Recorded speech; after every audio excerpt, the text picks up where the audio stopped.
Hello,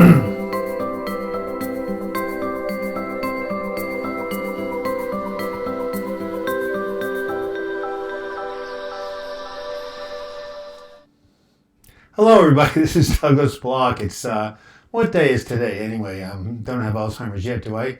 It's I believe it's the 13th. Wow, that's really impressive. Today's December 13th, 2017, and it was 14 years ago. No, 18 years ago, 1999, that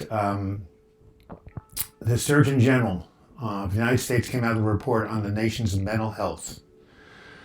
All right, before I go any further, I just want to make sure here that this is public. It should be. Don't have anybody watching yet. Not quite sure why. Let's go check this out here. Nope, privacy public. Here we are.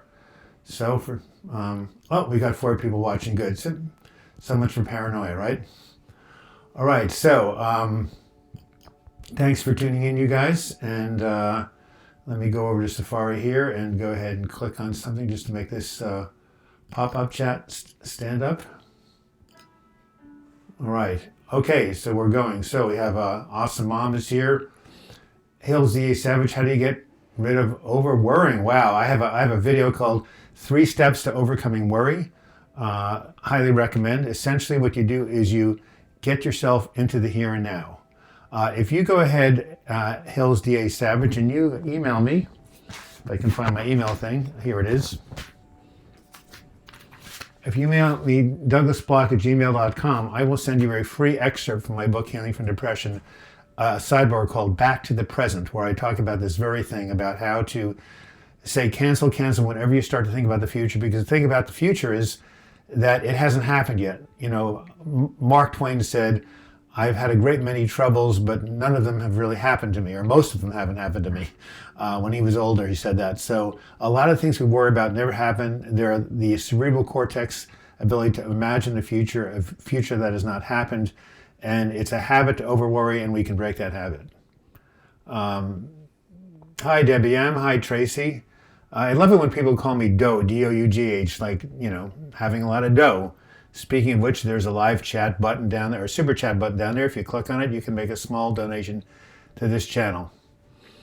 All right, so let me go ahead and see how many people are on now. I just have to move this down. Oh, we got 10 people. Cool. So weather is sunny in Portland. We've had 9 straight days of sunshine. Speak clearly, Doug. And it's amazing. I'm going to go on a bike ride right after this this video. So what if it's 40 degrees and, you know, there's an east wind blowing, you know, just dress for it. Louise Hannah, thank you for saying I'm inspiration. God, I haven't seen you before. Hills D.A. Yeah, so send that to me, Hills D.A. Savage. Send me an email and I will send you a free excerpt from my book, Healing from Depression, 12 Weeks to a Better Mood. Here it is. A bit of a plug. I don't know if any of you guys have this book, but it's highly recommended. All right, so what are we doing here in this live Q&A chat? We're doing the same thing we've done for 25 times before. I'm here to answer your questions about mental health recovery, about treatments that work, treatments that don't, your own personal questions about how you can recover. And I'm going to tell you right now, I don't care how bad off you are, how bad off you've been, there is hope and recovery is possible. It's always possible. I've been through 5 depressive episodes, 5 hospitalizations, and I'm still standing. Lots of rain and snow in Northern Europe. Wow, 8 Venstra. You must be from like Holland or something, or someplace in Scandinavia, right? Netherlands, Denmark. Yeah, and the weather, beautiful here. Oregon has a very mild climate. It never gets really below 32 degrees and during the winter, and beautiful summers, lots of green, no droughts. You're in Holland, I guess. Hey, Tracy. Hi, everybody. So Hills D.A. Savage, did you get the point about worrying is about an imagined future that has not happened? If you can just say cancel. See, this is how I did with suicidal thinking. Okay, so here's how suicidal thinking goes. You think to yourself, I'm never going to get better. I can't live like this forever. It's going to be, you know, hell. And so, you know, if I'm going to have to live like this, then I can't take it anymore. I can't bear the pain. I can't handle it. I can't handle it. And if I have to live like this forever. But The fact is you won't have to live like this forever because nothing stays the same. Everything is changing. So you just say cancel, cancel. We don't know what's going to happen in the future. We don't know what's going to happen tomorrow. On July 16th, 1997, I went to bed depressed, and I woke up in the morning on July 17th, and I was better one day. So you bring yourself back to the present, and you say, what can I do now to get through the rest of the day? One day at a time is how you stop worrying. Hills D. Savage. Living a day at a time is how you stop worrying. Simon Hutchison, Amy here on Partners account, thank you for your great video. Oh, great. Well, I don't know videos. I don't know who Amy is, but nice to see you, Amy, and hear from you. How's the sound, by the way? I'm going to have to talk up. I have this PreSonus mic that's supposed to be really high quality sound, but you have to really speak up to have it clear. So let me know if the sound is okay. All right. Questions. So does that make what I said? Live in the present, one day at a time. Think about how you can get through the day, and don't worry about tomorrow. As they say in the New Testament, sufficient unto the day is the evil thereof. We have enough to deal with today, right? Tomorrow will take care of itself. Is Healing from Depression the same book as When Going Through Hell Don't Stop? Yes and no. The first part of Healing from Depression is When Going Through Hell Don't Stop. It's the exact same book, my memoir of recovery from depression. However, the second half of the book of Healing from Depression is my 12-week Better Mood recovery program, 12 weeks of learning tools and practical tools and coping strategies to heal from depression and anxiety, and that is expanded upon what was When Going Through Hell Don't Stop. So there were things in Healing from Depression that are brand new. It came out in 2001. When Going Through Hell Don't Stop came out in 1999. So yes. Hey, you're going to support me on Patreon? Great. Arcade Cup. Hey, it was really nice writing you the other day. You got my link okay? So Arcade Cup is talking about something called Patreon, which is a crowdfunding site that artists and YouTubers use to enable their fans like you to fund them on a regular basis, a monthly donation starting at $1. It actually says $2 on this site, but after I get off the video, I'm going to lower it to $1 because most people can afford $1 a month, I hope. And what this does is it gives people like me some sort of stable funding, like a nonprofit, so I can go on and create, essentially, I'm doing 4 videos a week right now. One on Monday, I'm going to start an affirmation video that I'm going to upload tomorrow, Thursday, and then the live chats every Sunday and Wednesday. And that's 4 out of 7 days I'm putting up content because I need to do it, because I need to make sure that not one more person suffers the way I did, because depression, as you know, is hell. So thank you, Arcade Cup. I look forward to your signing up on Patreon, and that will be really cool.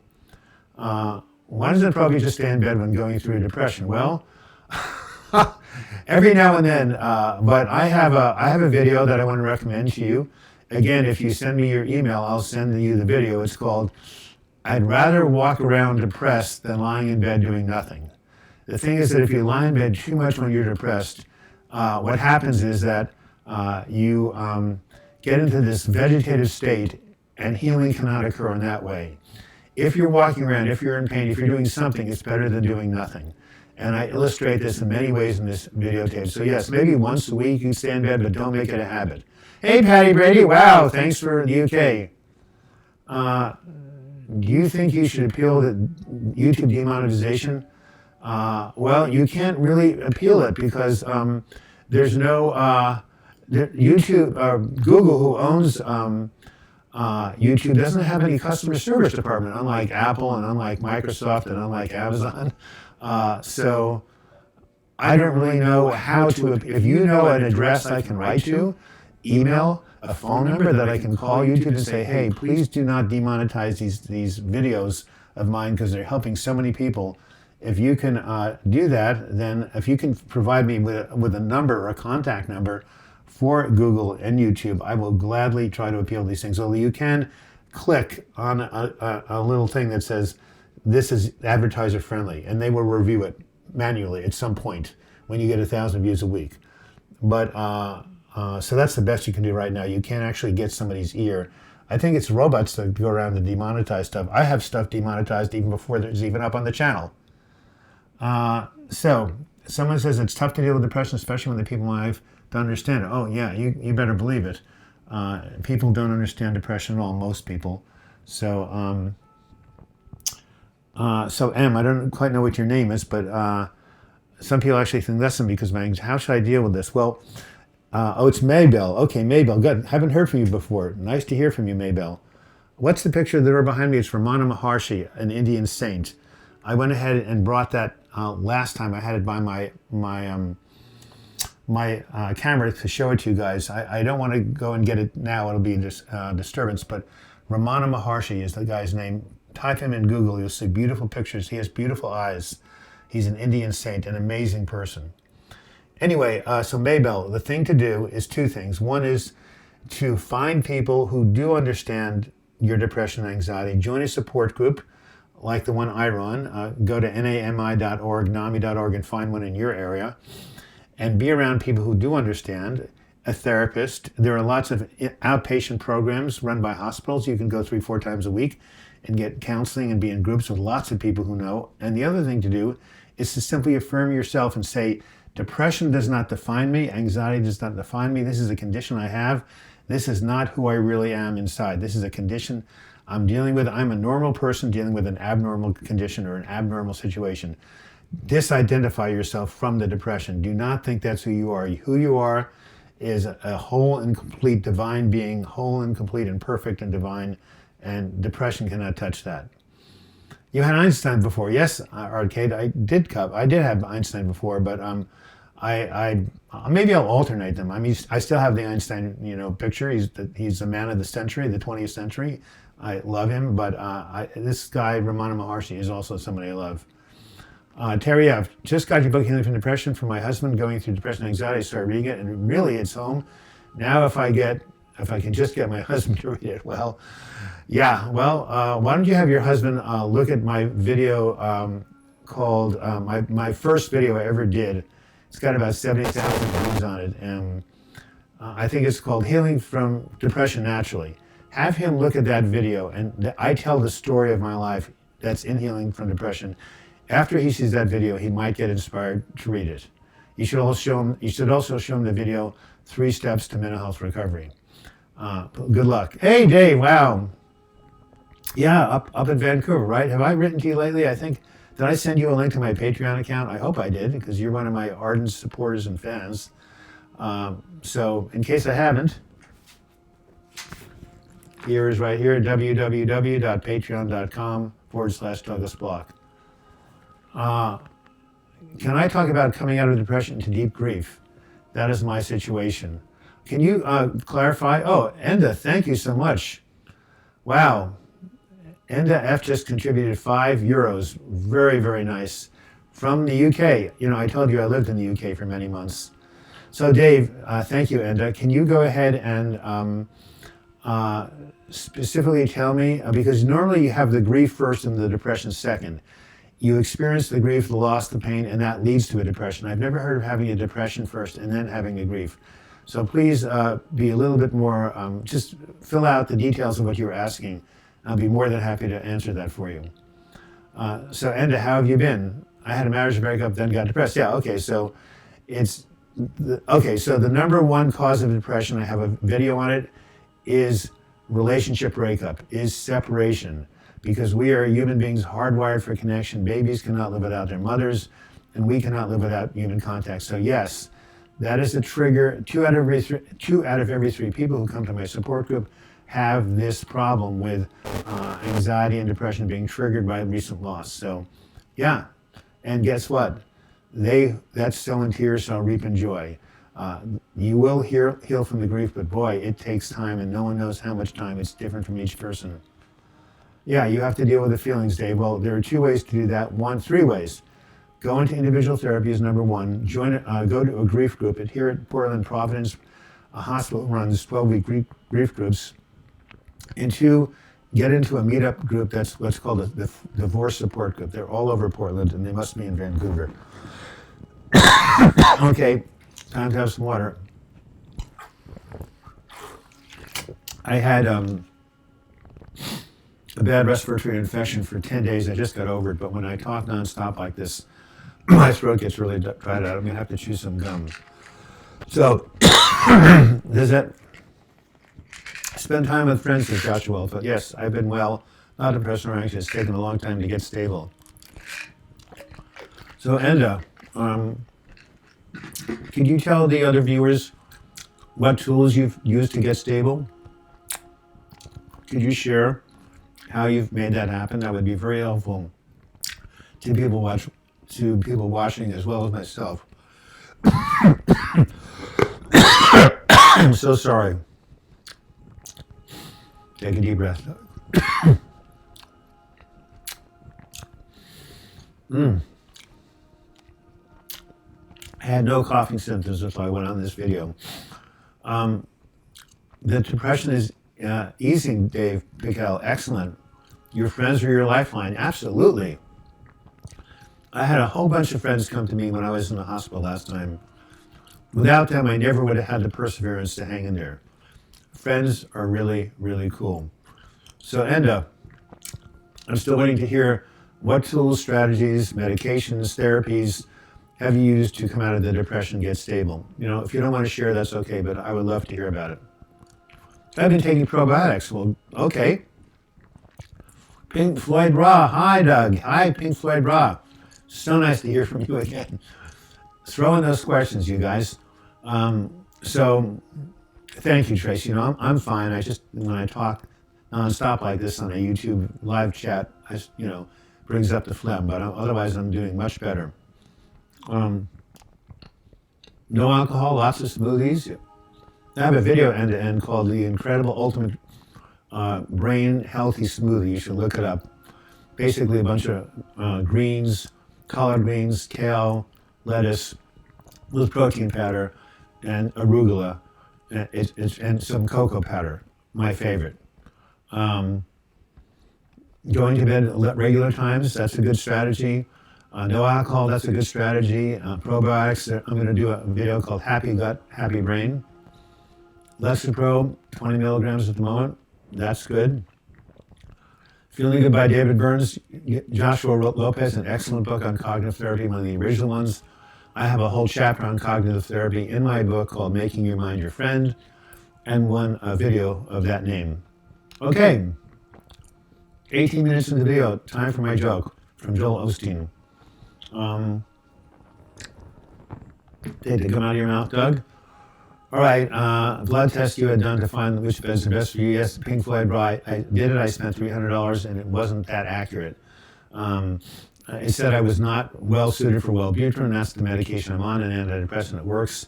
It said I wasn't well suited for amitriptyline. I've been taking that for 21 years for sleep. So these genetic tests have a long way to go. I would wait to see if your insurance covers it before you spend any money out of pocket. Just getting over kidney affection, but then knocked me out. Yeah, that'll do it. Hey, Harry Mitrusty, you're here every single chat, just popping by. Always good to hear from you. And so it's also good to hear from you, Bashar al-Zabad. I'm sure you must be from the Middle East. So here's the joke. I'm a minister, of course. A woman dies, ascends to the pearly gates, knocks on the door. St. Peter answers and says, hey, I've had a good life. The woman says, I'd like to get into heaven. St. Peter says, there's just one test you have to pass. You have to spell a word. Uh-oh, she thinks I was a really bad speller in school. What is it going to be? What word do I have to spell, she says. St. Peter says, well, any word you want. Really, says the woman? Okay, what about love, L-O-V-E? He says, great, you're in. You got into heaven. Nice work.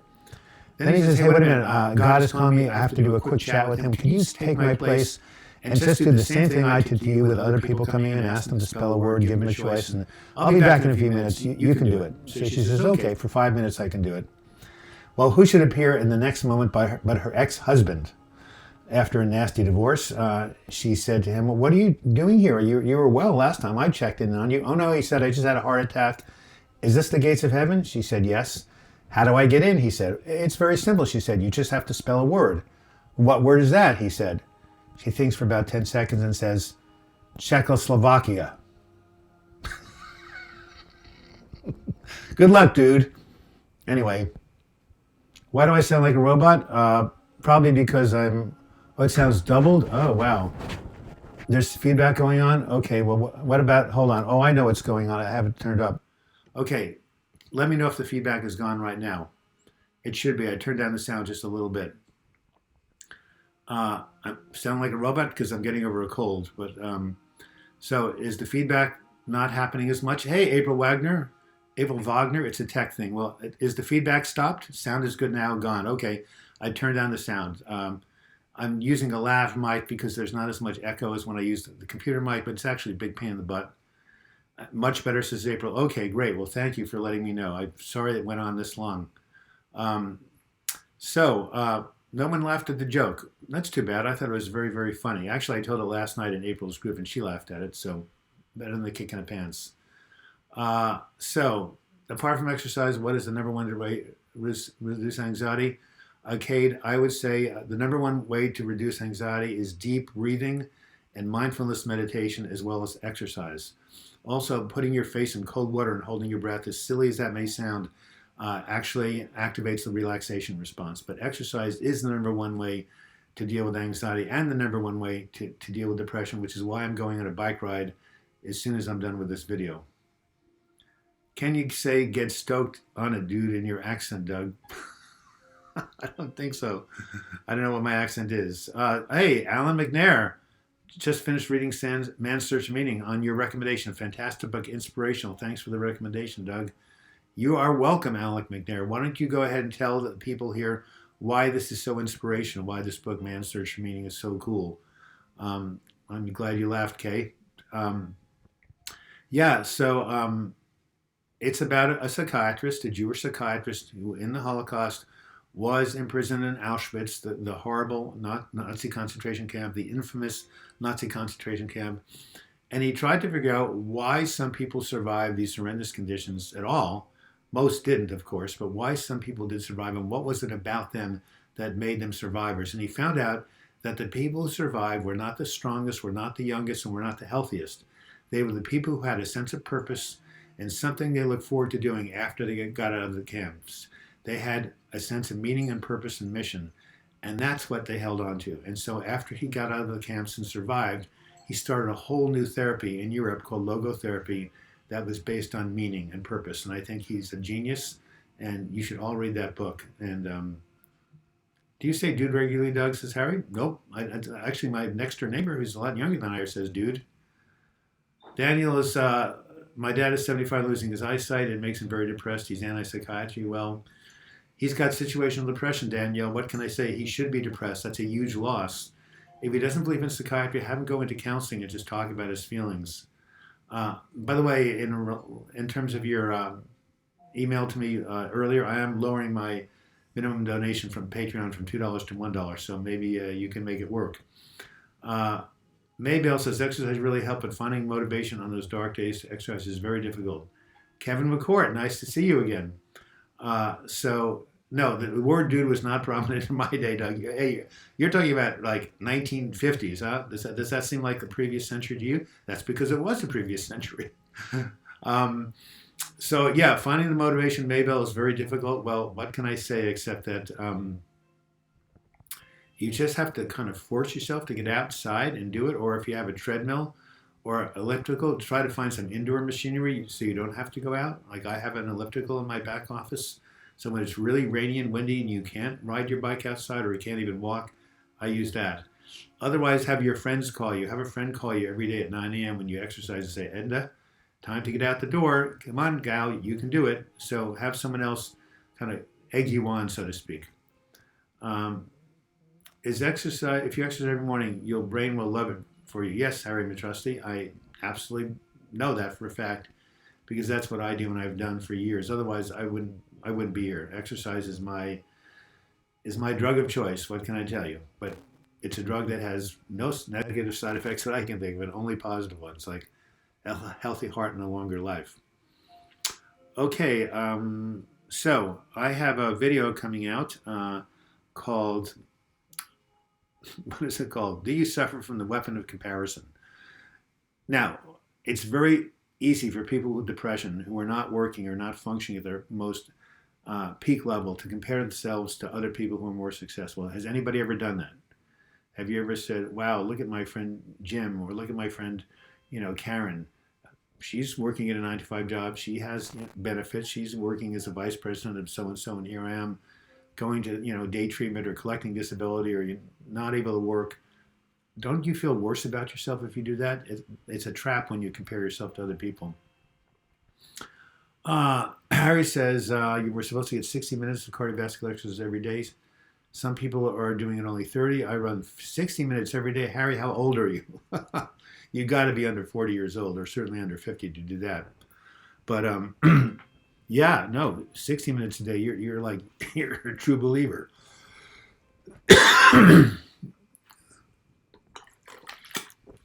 You're 21, Harry. Shit, you can do anything. You could fly to the moon, Harry, at age 21. My goodness. Eunice Aiden says, I've just tuned in and watch you smiling makes me happy. Well, thank you. I'm going to smile, which means I'm going to tell another joke. Here's my little book of jokes here. They're just puns, really. Oh, you've heard this one. Why was the Scarecrow a successful neurosurgeon? He was outstanding in his field. Don't you love puns? Here's one more. I wondered why the baseball was getting bigger, and then it hit me. All right.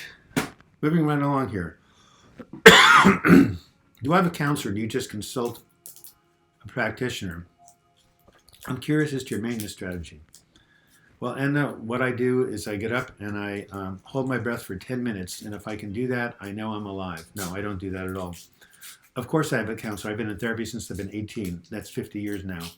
And as my therapist said, you'll be seeing me till you drop dead. So I need psychotherapy. I had a very difficult history. I've struggled a lot. I've tried to take my pain and suffering and turn it into gold by sharing it with you guys on YouTube, my website, my newsletters, and my coaching and support groups. I do one-on-one coaching, by the way, if any of you are interested. If you donate like $100 a month, which is probably way too much for any of you, to Patreon, you get free coaching sessions from me. But if you just hire me individually, they're extremely reasonable. So, but to answer your question, yes, I am. I do have a counselor. I've had a therapist, as I say, off and on, but mostly on for years. And for me, it's a lifeline. I feel my mood is squared back on every morning. Depression is truly horrible. Yes, it is, Kevin. But just what goes down must come up. Exercising in the evening is just as good. They say exercising in the morning helps you lose weight more, but in terms of exercising for the brain, I don't really think the morning gets you started out in a better mood, a better note. But blood to the brain is blood to the brain is oxygen to the brain, whether it's morning or evening. So I'd say better to exercise in the evening or not, as opposed to not at all. Laura Shoemaker, nice to see you. If you've addressed this question. I'm wondering if two people with bipolar can make each other manic. Well, not necessarily if they're both in treatment. If two people are bipolar and their symptoms are both controlled, then no, they don't have to make each other manic unless one of them goes into a manic episode. And even then, if the other one is stable, they can actually help the other person come out of it. So no, I don't think two bipolar living together is necessarily a bad thing.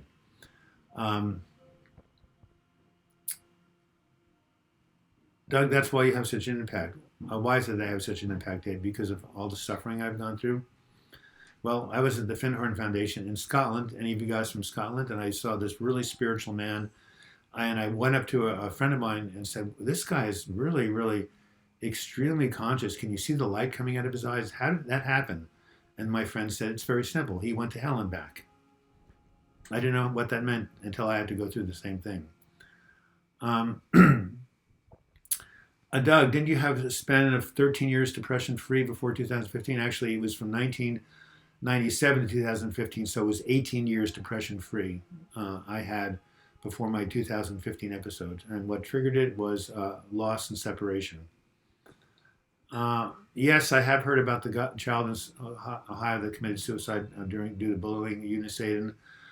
It's a very bad thing, bullying. My great nephew is getting bullied in high school as we speak in California. But right now they have a no tolerance policy. When I was young, Bruce Schifrin used to give me a noogie and go like this. Yeah, my God, that hurt. There's nothing I could do about it. But now, of course, schools are really alerted to it, and They're talking to the boys. The school's getting involved, and so this bullying should stop. But it's a horrible thing. And as someone I wasn't horribly bullied, but enough to know how devastating it can be. Who has time to do it in the morning anyway? Exercise. People who don't have 9 to 5 jobs, people who are self-employed, people who have swing shift jobs, 2 to 10. If you can exercise first thing in the morning, I highly recommend it. It gets your day off to a good note. On an empty stomach is even better. But if you can't do it in the morning, then the afternoon or evening is better than nothing. How tall are you, Doug? Well, I was 6'4" when I was in high school playing basketball. Now I'm about 6'1" due to the shrinkage. Over the years, what happens is your vertebrae get more and more compressed, and so you shrink. Also, I have what's called the Roslin hunch. That's where I grew up in Roslin because my posture is not the greatest. But right now I'm 6'1". Laura Shoemaker says thank you. I'm not sure what thank you for what. Didn't you like the scarecrow joke? He was outstanding in his field. Come on, where are you guys? Puns. Plays on words. I saw a very interesting play the other day. It was a play on words. Okay. 31 minutes into the hour. We're going to cut it a little short today because of the fact that I'm getting over this respiratory infection, and I do want to get ready for my bike ride. My internet froze. How tall are you? I said 6'1". I used to be 6'4". Anybody has any questions that I can't answer here? Just email me, douglasblog@gmail.com. Oh, Kay, thank you so much for your $2 contribution. And also, if you want to contribute $2 every month, just go to my Patreon account, www.patreon.com/DouglasBlock, Patreon. Here it is right here. And crowdfunding for YouTube videographers. Thank you for your contribution. Daniel Page says, I just texted my dad's priest about the situation. He won't see a counselor either. Well, have him go to his priest. Have him talk to somebody. Losing your eyesight is very, very tough. Okay, Louise Hanna. I'm Sean using my daughter's account. I've had good success with venlafaxine. That's Effexor and Exocet for 3 years. I had many bouts of depression. Scarecrow's joke was great. Well, Louise, I'm glad that Effexor is good. It didn't work for me, but it works for a lot of people. It's a very, very good medication. It works on the neurotransmitters, serotonin and norepinephrine. So I'm glad you're doing well. Do you used to be 6'4", someone shove off your ankles, Doug? You're very funny. You seem very positive person with this time. You remind everyone again of the super chat button. We can't take your hard work for granted.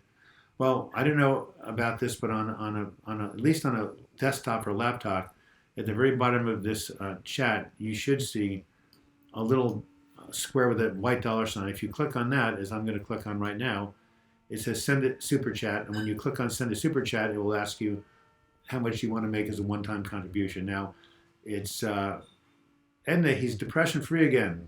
I guess that's why I'm smiling, right? How do you get from 6'4" to 6'1"? Explain. I tell you, when you get older, the cushions, they're a disc between your vertebrae. They're spongy. They're made of cartilage. They compress over time. That's why you should use an inversion machine and hang upside down every day. It'll stretch yourself out again. But that's what happens. You love the joke. Thank you. We'll end up, I have a basic depressive temperament. Remember Woody Allen? Who knows Woody Allen, right? Life alternates between the horrible and the miserable, right? You should be glad you're miserable. But so I grew up, thank you, Kate, for another donation. Appreciate it. I grew up on the East Coast in Woody Allen's neighborhood, a melancholic Jewish family, but you overcome these things by compensating for your melancholy. A lot of comedians are depressed. A lot of comedians are very sad. Have you ever heard of a song by Smokey Robinson and the Miracles called The Tears of a Clown? So a lot of people are very funny, have a lot of sadness inside. So, yeah, I have my share of sadness, but I also have my share of joy. I've experienced many joyful moments, especially during the 60s. Of course, Robin Williams said, if you remember the 60s, you weren't there. Anybody here over 60 years old? If there's anybody around in 1967? Do I have a chiropractor? Yes, I do. Tony Ilo, the best chiropractor on the West Coast. Highly recommend it to anybody who's from California, Oregon, or Washington, or you could even fly in and see him if you want to. Tony ILLO, amazing person. Do you really lose 3 inches in your vertebrae? Well, I don't know if it's that much, but I have. I tell you, I used to be 6'4", I'm 6'1". What else can I say? 7'1" says Echo. Mabel, thank you for all the great advice, Doug. I relate so much of what you say. My therapist doesn't even understand depression at all. 63. Oh, yes, Dave Piquel. Thank you. Another baby boomer. Go, Dave. All right. Yes, I have a machine at home. Knowing this, I would start to use it more. Yes, unitative inversion is very good. It also takes the blood and puts it at the top of the organs. When you're walking up every day, only the bottom of your liver, only the bottom of your spleen, only the bottom of your kidneys gets blood. If you go up, if you invert yourself, the blood flows all over the place. That's why in yoga, the headstand is called the master pose. Anybody do yoga? Can anybody do the headstand and invert yourself? It's a very powerful pose. Hey, 58. Well, you were kind of alive at the end of the baby boom generation. So yes, my therapist doesn't seem to understand depression at all, says Mabel. Well, how can that be? How could a person go into being a therapist when depression is the common cold and mental illness and not understand the, not understand? It's very, very hard to imagine. By the way, is the sound still good? Just want to make sure, because my meter here says it's only so-so. But if it's good for you, it's good for me. Let me see if I can turn up the sound a little bit. I'm not really quite sure why. No, I don't want to turn it up too much. Let me know if there's any feedback. I don't think there should be. Do you ever think to yourself that even if you do get better, you want to live knowing that depression could happen again? Well, I know that depression can happen again. I know it probably will happen again. Matter of fact, you don't want to live knowing. I just had a minor depressive dip for 10 days when I got sick. I'm going to make a video called The Impact of Physical Illness on Your Mood, because, as soon as I started to get sick, I started to get really pessimistic about the future and didn't think that my Patreon account was going to work, and all these negative thoughts came just because I was physically ill. But I told myself this too shall pass, and it did. So even if Kevin, even if you have another episode or a dip, you can use tools to get out of it, and nothing lasts forever. So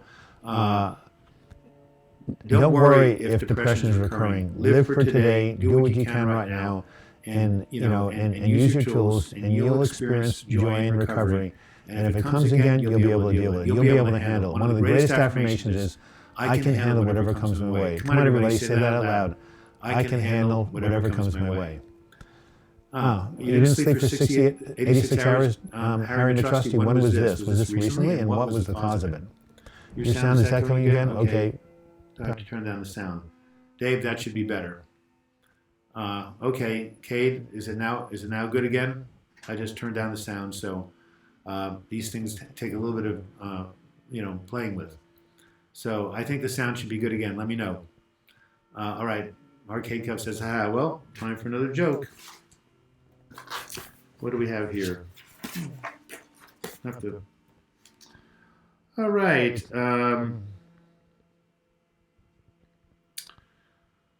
How do dinosaurs pay their bills?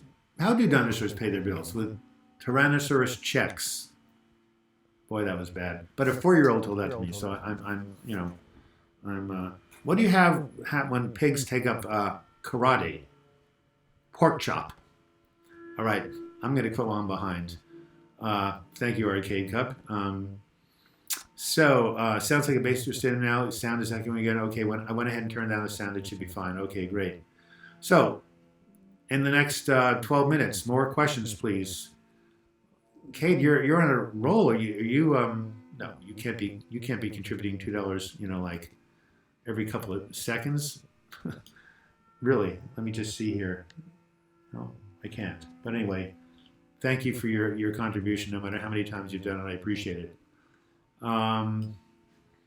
Vegan shot my carrots. Okay, how old am I? No more echo again. Excellent.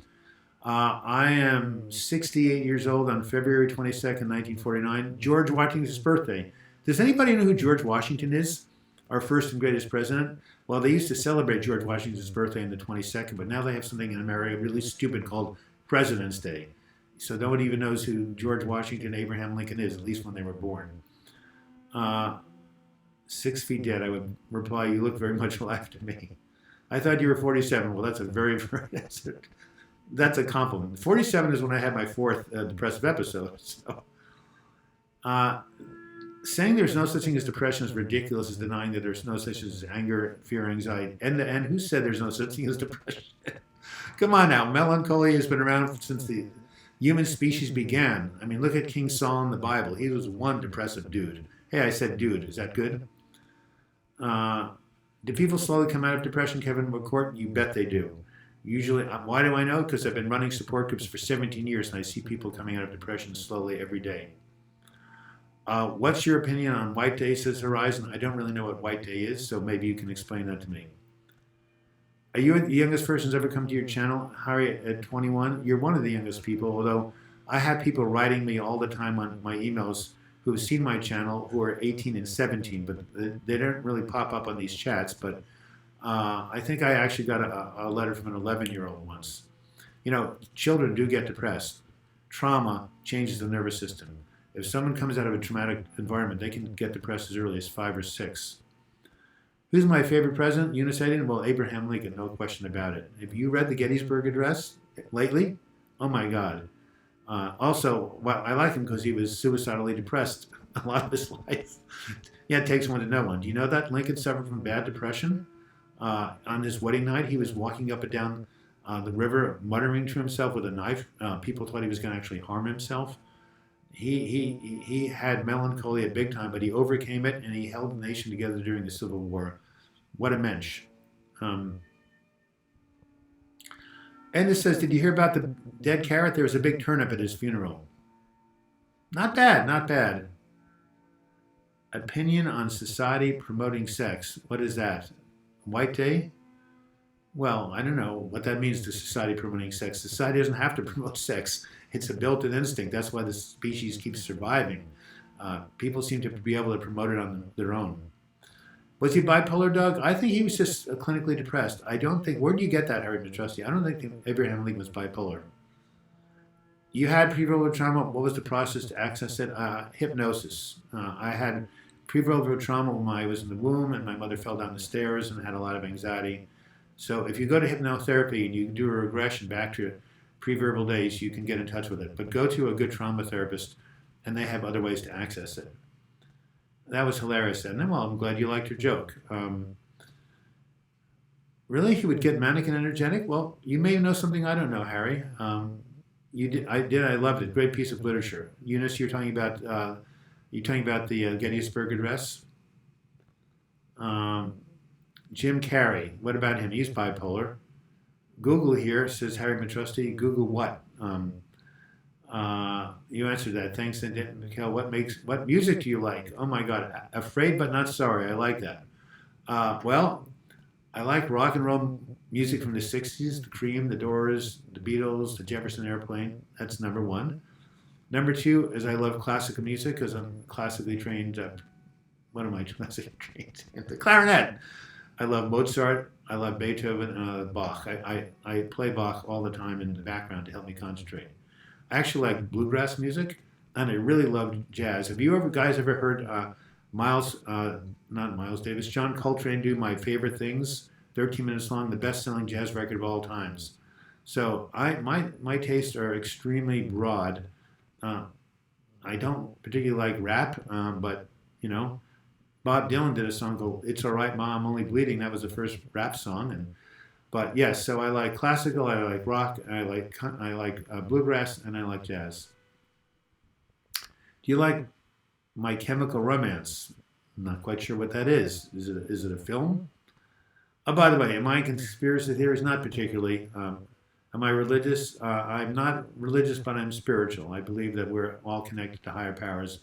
I like what they say in AA. Religion is for people who are afraid of going to hell. Spirituality is for people who've already been there. So, I've been there, to hell and back. Isaac Newton, bipolar too, Doug. Well, there's a lot of people who have manic depression for sure. All right, 46 after the hour. My laptop is running low on battery, only 21%. What can I say? Tomorrow I'm coming out with a video called 4 words that can save your life. I'm not going to tell you what those 4 words are right now, but I hope you can watch the video. It'll come out tomorrow, Thursday, December 14th. Well, one of my heroes suffering from depression, a hero to many, the great Winston Churchill. Absolutely, Louise Hannah. He called it the black dog, and he used watercolor painting to get out of his depression. Creativity is very good. I know that people I know who are painters, who are musicians, who are artists, who are writers, who are poets, who use their creative expression to help to mitigate and decrease or depression, or at least distract themselves. So a lot of good artists have a depressive temperament. I saw videos of David Go, which seriously she was, healed trauma makes you stronger than no trauma at all. Well, who said this, guys? Life breaks us all and we heal stronger in the broken places. I think that was Ernest Hemingway. Either that or Nietzsche. Of course, Nietzsche said, what doesn't kill me makes me stronger. So, yeah, I would say when you heal from a trauma, you become a stronger person. But I wouldn't recommend going through trauma to become stronger. But if that happens to you and you heal from it, yes, you end up stronger than when you started, for sure. Louise was probably bipolar 1. It was suggested. I'm not quite sure who you're referring to, but I don't think it was Winston Churchill. Thank you, Cade, for another $2. Is Cade give me $2? I mean, it keeps popping up. So tomorrow, 4 words that can save your life. My Patreon account, which I just started, we have actually 9 patrons in 9 days, not too bad. Again, if you become a patron, you are essentially helping me to do these videos, and there are rewards. I think at the $3 level, you get 3 of my ebooks, and at the $10 level, you get some print books, and then you get live chats with just 7 other people every month, the same 7 people, and then you get also seasonal videos made for you and questions answered by email, a whole bunch of really good goodies if you go to the Patreon webpage. Do we have any final questions in the next 2 minutes? Is my laptop is now in the red zone here. Well, why don't we end on one more joke from Joel Osteen. I've told it before on this channel. Could you give us young people life advice, Horizon? Yes. Your best days are ahead of you, and the best thing you can do to live a good life is to find a passion, find something you love and would do for its own sake, and then make that your livelihood. That's what I can tell you. Do I like modern books? Yeah, modern literature is really cool. So there's a plane. It's a prop plane. It's a small plane. It's going to crash. There's 4 people, but only 3 parachutes. The first person gets up and says, I am a leading heart surgeon. My patients need me. He takes the parachute. He jumps off. The second person says, I am a rocket scientist. I'm the smartest guy in the world. My country needs me. He takes the parachute. He jumps off. That leaves 2 people but 1 parachute, a pope and a 10-year-old boy. The pope says, son, I'm 80 years old. I've had a good life. I'm going to go see Jesus. So why don't you take the parachute? The boy says, don't worry, Pope. There are still 2 parachutes. You know that guy who said he was the smartest man alive? He just jumped off the plane with my backpack. Not bad. What is my favorite quote? Oh, God. My favorite quote, I'm afraid but not sorry. I have lots of favorite quotes. I have a book called I Am With You Always that has 445 quotes. Seek ye first the kingdom of heaven, all these other things shall be added unto you. How's that? That's what I meant about following your passion and following your spiritual nature. But, I mean, how about this? In the midst of winter, I found within me an invincible summer, said Alfred Camus.